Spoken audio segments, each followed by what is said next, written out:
We're live streaming now, Chair. Thank you. Right, welcome everybody to the Standards Committee meeting. Can I have number one on the agenda, apologies for absence, anybody? I've had no apologies, but as we know, We just got Councillor Gerard did want to join, and he maybe that he's having troubles with his emails. So I would be inclined to count him as an apology if he doesn't arrive. Yeah. And what about Barry Birch? Nothing from Barry. Well, nothing from Barry. No. Okay. Councillor Birch. Item 2. Any declarations of interest from anybody?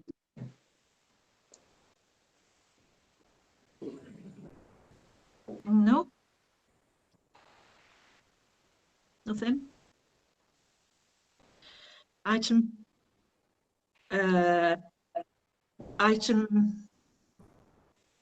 3. Can we confirm that the minutes of the meeting of the committee held on the 19th of November was a true and correct record? Are we all happy with that? Yeah. Yeah. Okay. Item 4 is the model code of conduct, and I'm going to hand over to Liesl to talk us through that, if she would please. Yes, thank you very much, Chair. So I feel like I've been reporting on the model code of conduct for the last how many years. The saga just continues, but this is the next instalment. So I reported at the last meeting that we were eagerly anticipating the release of the model code of conduct from the LGA, and that was received on the 23rd of December, so just before Christmas last year. It's as I say, it's been long awaited and following a very lengthy consultation process. What the code does is it sets out standards expected of councillors in a number of categories, and having looked at the code and what we currently have at Wyre, I have to say ours isn't all that dissimilar really. We cover an awful lot of what they have already included in there. But the new code goes into more details and has more explanatory definitions of what's meant by bullying and harassment and those kind of things. So it does give a bit more meat on the bones. Normally what we would do is we would either accept this as our code, or we would set up a working group. But following a meeting that Democratic Services officers attended in, I think it was February of this year, there was an intimation from the LGA that with the Association of Democratic Services Officers, the association, that they would bring out some guidance. So what we've decided to do is to wait until that guidance is released, which is anticipated towards the end of April of this year. And then once we've received that, report back to standards at the next meeting and set up some kind of working group to go through the model code and determine what parts of it we want to adopt and what we want to include in ours going forward, which obviously then will be approved at full council. The revised code was released at the end of last year, and it's been, as I say, it's been included in the papers within the agenda items for you to have a look at. I think the only other thing that I would want to mention is what the model code does not include is recommendations for sanctions. So that's actually going to be another piece of work that will be done, and it will have to go to Parliament as legislation. So this model code doesn't include any sanctions, which I know is the thing that we've all been really wanting to happen, because obviously that gives us more authority as a monitoring officer to more powers to resolve cases. But unfortunately we're going to have to wait a little while longer, because as I say, that's going to require legislation. If it's okay, Chair, just moving on to the second item, because they do go hand in hand.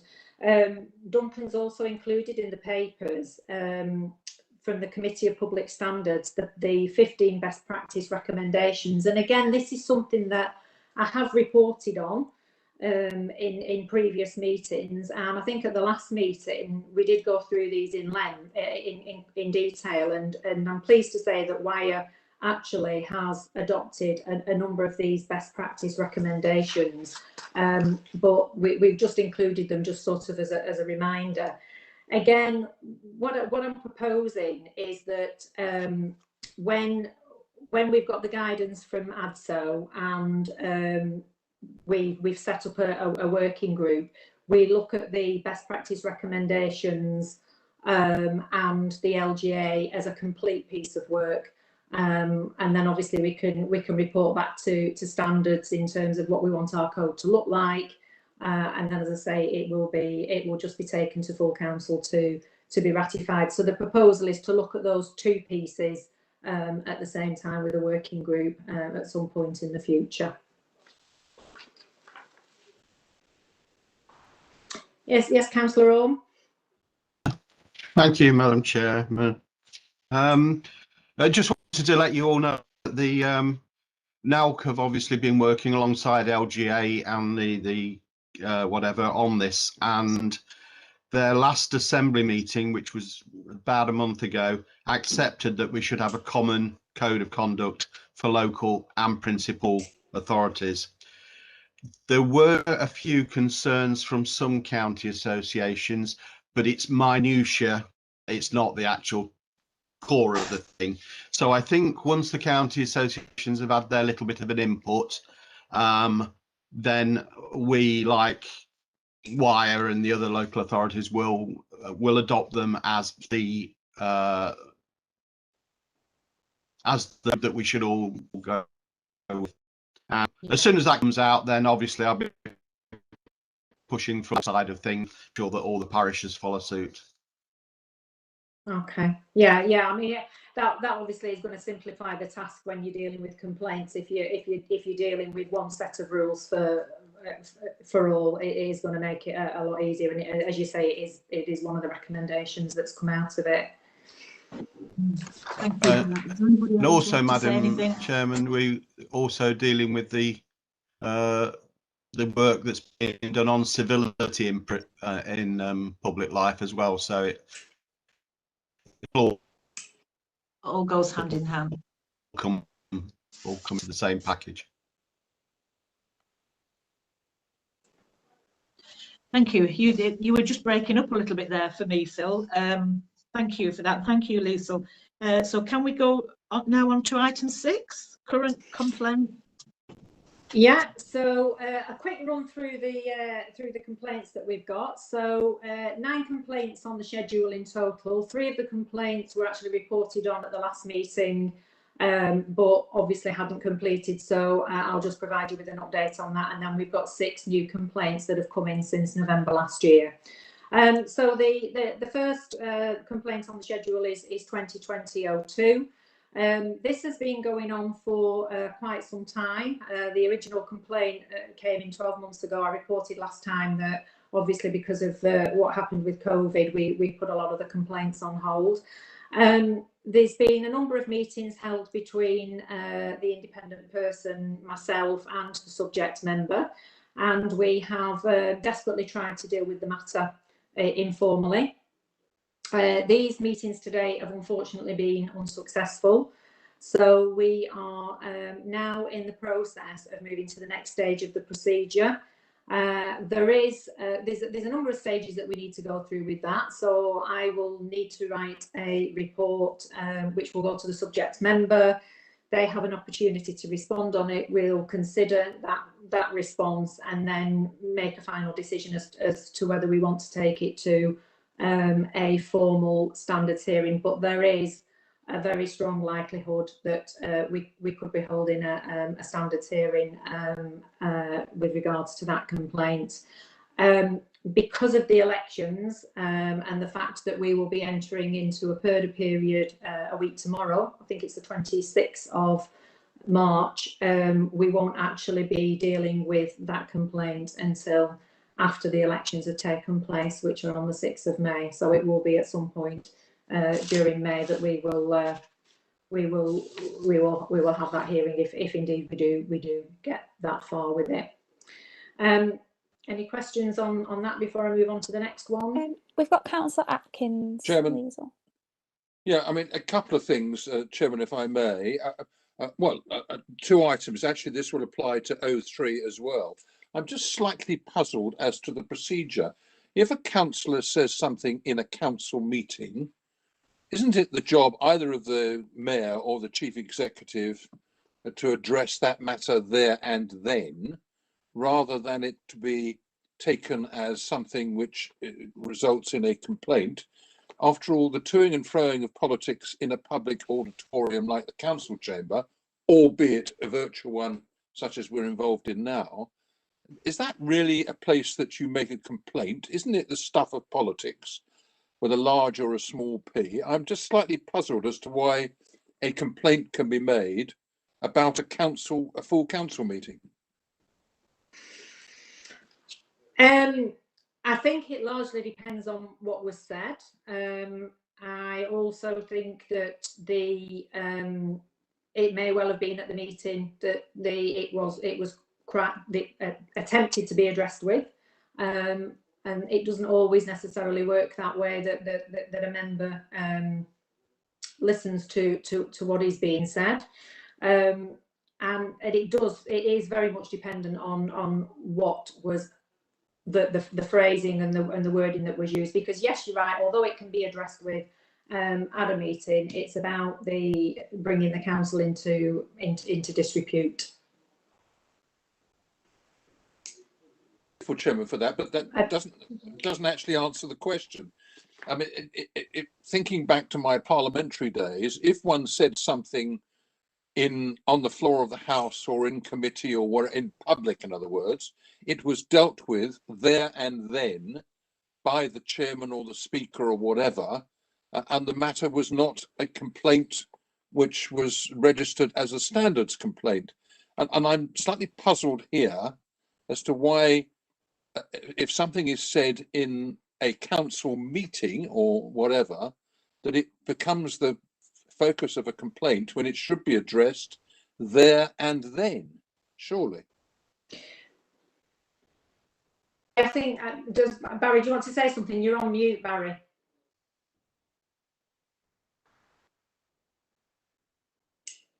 I take Sir Robert's point, and I think Lisa has also made the right point. Sometimes it is dealt with on the spot and nothing else is said. But what can happen is that a complaint comes in subsequently after, in this instance, the council, and it might be signed by one or more other councillors, and that then has to be considered as a complaint in its own right. The timing is the issue that I think Sir Robert's referring to, and unfortunately, whilst I think there were reservations made at the time, it wasn't resolved at the time, and hence we have this situation where even after substantial attempts at resolution, we're no further forward, and it looks like we're going to a standards hearing. Chairman, I won't pursue it now because we don't want to prolong the meeting. The rule is the rule. It just seems to be extraordinary that councillors can make a complaint on standards against another councillor. Members of the public, I understand, but councillors at a public meeting of it just seems to me odd. But that's the rule. I accept it. Okay, thank you. Okay, so moving on to the next one on the schedule, which is 2005. I reported at the last meeting that this complaint was in its final stages. Following an interview with the subjects member, myself and the independent person, we concluded that there was no breach of the code, so that has finished. Next one, 2020-06. At the last meeting, further information had been requested. We've now received this information, and having reviewed it with the independent person, we've concluded that the subject member was not acting in their capacity as a councillor, and therefore there's been no breach of the code. 2020-07, this is the first of the new complaints since the last meeting. The complaint came in from a member of the public and it is against a town parish councillor. The incident took place whilst it was at a council meeting which the subject member had attended. The allegation was inappropriate behaviour and showing disrespect, and I do need to apologise because looking at the schedule, there's a space missing in that the area that refers to what the complaint was. So it was inappropriate behaviour and showing disrespect. On reviewing the recording of the minutes from the meeting, it was clear that the subject member actually wasn't acting in their capacity as a councillor, and therefore the complaint has been concluded. Something that I just want to flag from that, that was also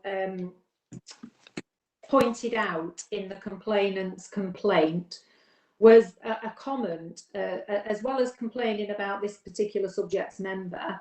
The complainant also passed a comment about Wyre councillors' behaviour at the meeting, suggesting that some councillors looked like they weren't paying attention, looked disinterested, etc. And you know, when you get to watch these recordings and you can sort of see everything that's going on, whilst it might not be considered to be a breach of the code, having viewed a number now of recordings, it is quite scary in a way.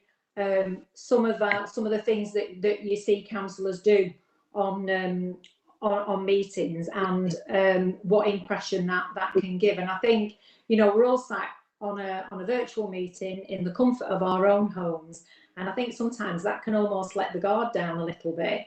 And I know, having had conversations with Democratic Services, that this is, you know, it's something that they've picked up on too.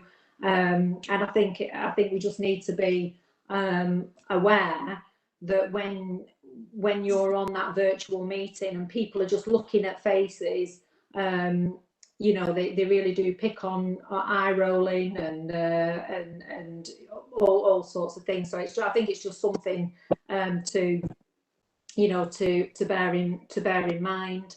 And the other thing that I would say is there's not many benefits that have come out of COVID. But the recording of these meetings has made it so much a far more simpler process to review complaints where they have taken place at a meeting, because we can just play it back and we can see exactly what it is the individual is making reference to. And again, having spoken with Democratic Services, they've now made a decision that in terms of a retention schedule, our recordings will be held on the website for 6 months, and then they will be retained for a further 12 months. So, you know, going forward, it is actually going to make that process a lot more simpler to deal with. Okay. I don't know if anyone's got any comments they want to raise on that. Yep, so we've got Duncan's hand up, Chair. We've got Councillor Gerard and Councillor Orme.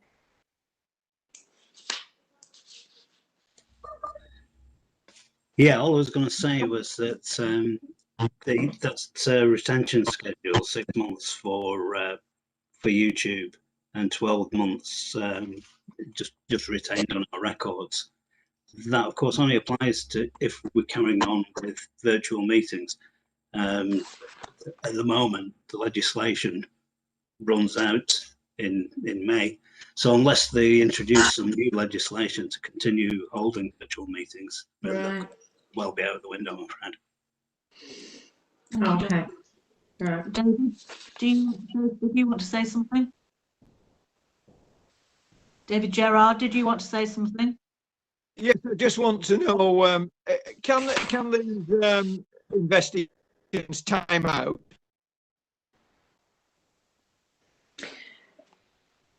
Oh, do you mean in terms of after a period of time has lapsed?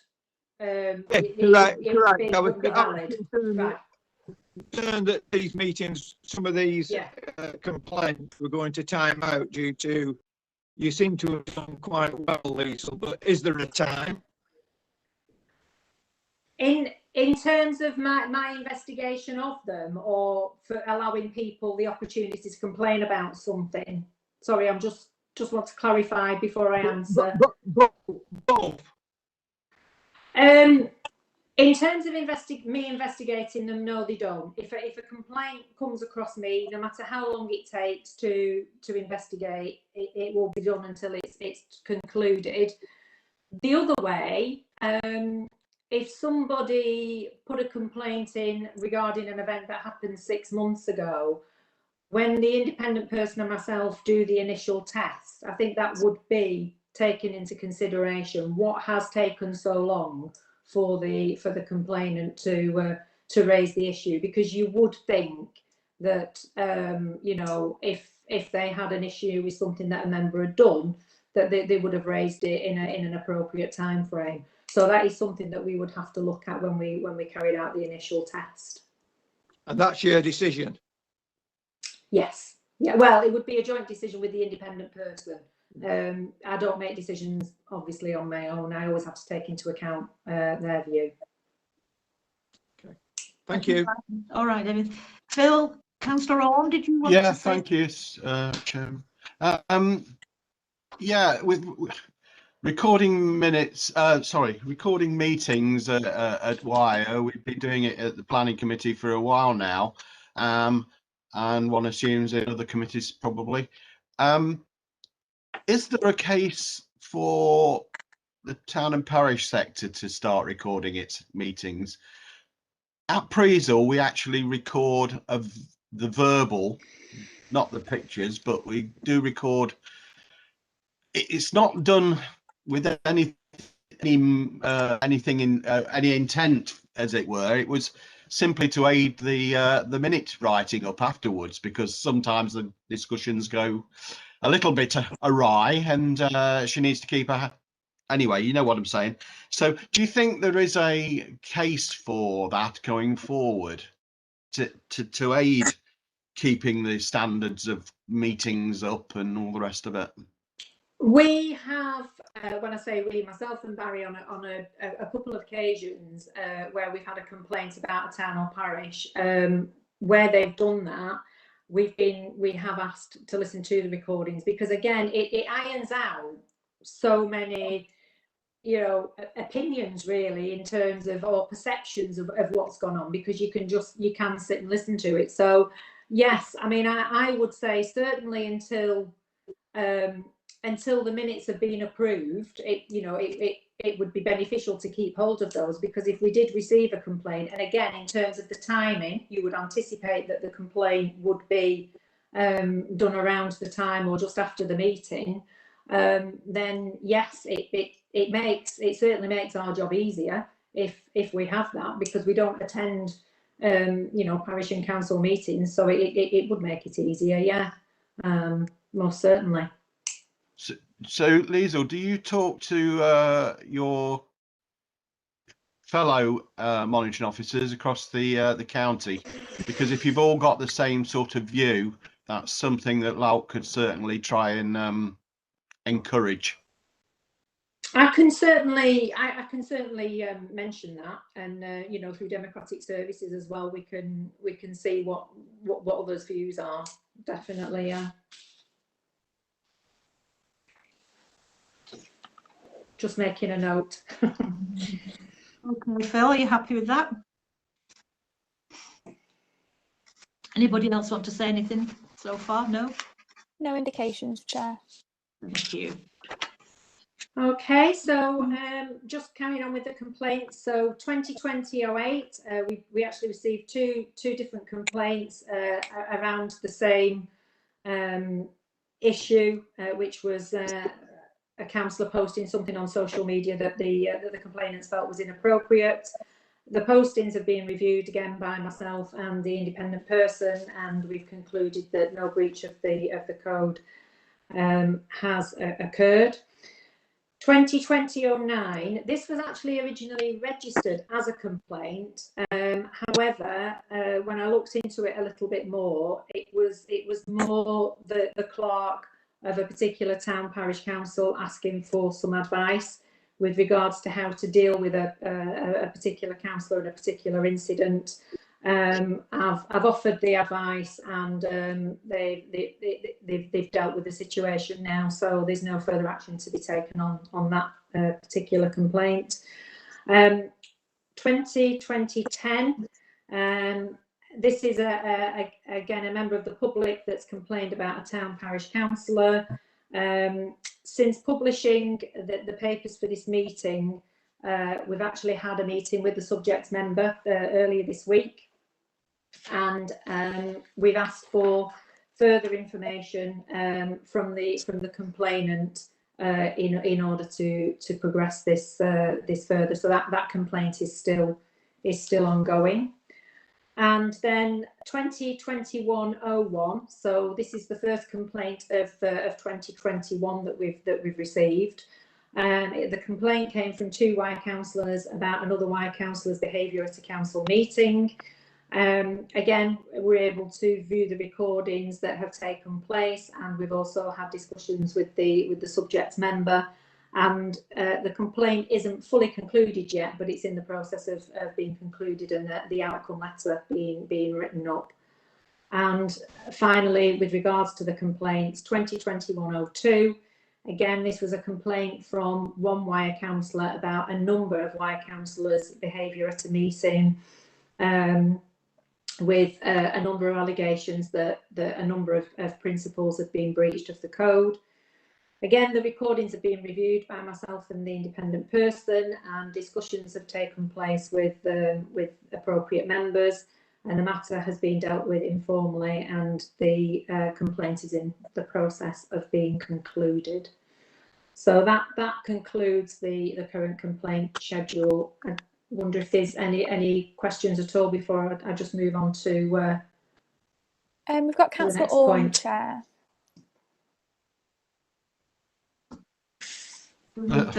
Thank you, Democratic Services. I won't thank the chair because she didn't let me in.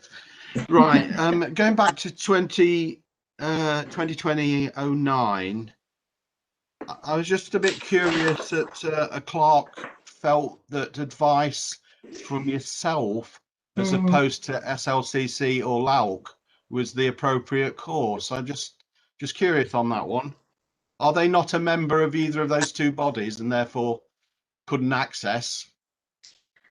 They are, and they do, and that is always something that I would also suggest and recommend. But I do have some conversations with some clerks sometimes, and sometimes it's around personalities. We all know that councillors can have quite strong personalities, and sometimes it is just talking something through, and that's what this turned out to be in this particular instance. One thing that I will also just flag in the new the code of conduct that's been circulated, there is an element in there that says that monitoring officers should be more of an advisory capacity to town and parish councils. So I think going forward, it is something that monitoring officers are going to have to do more as part of that role. Yeah, okay. And 2020-10, reading through the line between the lines, I think I can identify this case. I don't know it in full detail, so I'm not going to comment on it per se, but I do think there's a lot more going on here than just a complaint from a member of the public about councillor or councillors. In fact, my own understanding of it, it's more of a police case. And I just throw that in so that you're aware that, okay, you know, the world is looking at this one, and yeah, we need to be careful with it. Okay. Thank you. Thank you, Phil. Okay, so I just want to put a suggestion forward. Obviously, I've just reported on the complaints in the way that I normally would, but I am conscious that when I go through the schedule of complaints, it really is a balance between updating you and giving you some information, but not offering too much information that would compromise any future formal process. So if something was to go to a formal standards hearing, we don't want it that we've shared absolutely everything with you, because you would be then compromised. And I know that this is something that's been raised by members in the past with regards to, we go through the schedule, what's the point, what is it that you're actually telling us? So I've been given some consideration as to whether we could do things differently at meetings with regards to the complaint schedule. I've had some discussions with the Democratic Services team, and they've also very kindly undertaken a piece of work to determine what other processes are followed at other councils in the area with regards to reporting complaints. So taking all of that information into consideration, what I would like to propose going forward is that at future meetings, the complaints that I provide, the information on the complaints, so data information. So rather than going through all the details, what I would like to do is provide more statistical information. So I'll give us an example. Say within between the last meeting and this meeting, we've had 10 new complaints. A proportion of those, say 2/3 have come from parish town councils, 1/3 has come from borough. I would report on that and say this is the breakdown. I would also say, actually, with regards to the borough complaints, they're all around planning, and I think we've got some issues with regards to the planning side of things. And actually, I'm now going to work with Duncan, and we're going to do some development, member development, because these are the things that have been highlighted, or with regards to parish councils, it's all around social media. So we're going to formulate something so make it more informative in terms of what kind of complaints we're getting, what the breakdown is, and using that constructively to do some member development to try and make it that we reduce the number of complaints. And also, we actually have 3 meetings scheduled a year. So we have one in March, one June, July, something around that time, and we have one in November.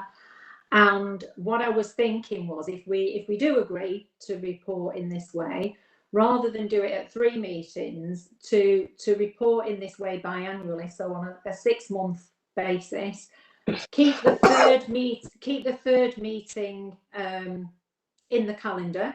So if we need it for a hearing or to go through something outside of the complaints, we've got it scheduled. But that we just report half yearly on the complaints, but in a more statistical way. So I just wanted to throw that out there for a bit of a discussion, and just take what your thoughts were on that.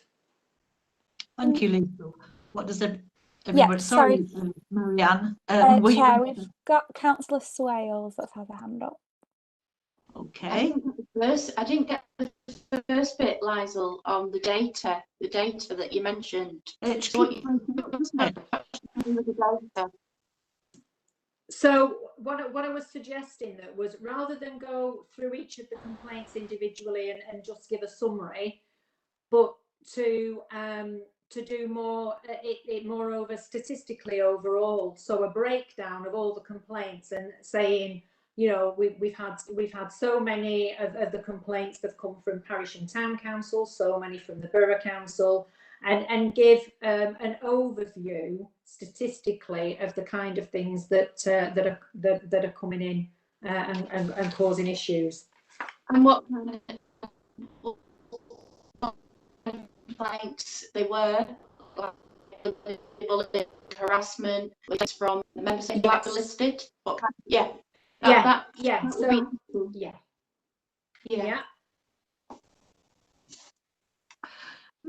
It makes sense to me. What does anybody else have? Any? Oh, Barry, you've got something to say? Just to echo what Liesl has said, and to let the committee know that the sort of approach which Liesl is recommending is one that I know South Ribble adopt already. I do the same job as IP with South Ribble, and they have always adopted that more general statistical approach rather than the detailed reporting of individual cases. I think it's an excellent idea, Chairman, and I agree with it. Are you happy? Good. What does everybody else think? David, Phil, Holly, you're all happy with it, or no? Yes. yeah. No, you say yes, Holly. Thank you. And David, yes. Phil, not sure. Oh, I'm fine. Like Robert, I'm a bit nosy and I like to hear a bit of scandal, but you know, no, fine with the statistics. It probably be a good thing. Good. Yeah. Good. Chair, I think that most councillors will hear all the scandal that they want to hear. They won't wait for Standards Committee to provide it. No, that's true. Yes. Yeah. Okay, is that it? Are we just? Is it just the date of the next meeting? Yeah. Can I just one more thing, which it's not actually listed in the agenda, but I feel it's only appropriate to update members. I've been doing quite a little bit of soul searching over the last 12 months with regards to the pandemic and everything that's been going on, and I have decided to finish at Wyre. So this actually will be my last standards meeting. So I just thought, given I won't have the opportunity to see you all again in this manner, it would be appropriate to let you know. Oh well, thank you for that. Can I just for one will say I'm sorry to see you go. You've been yes, sorry to see you go. Can't say any more than that, really. I hope whatever you're going on to is as rewarding.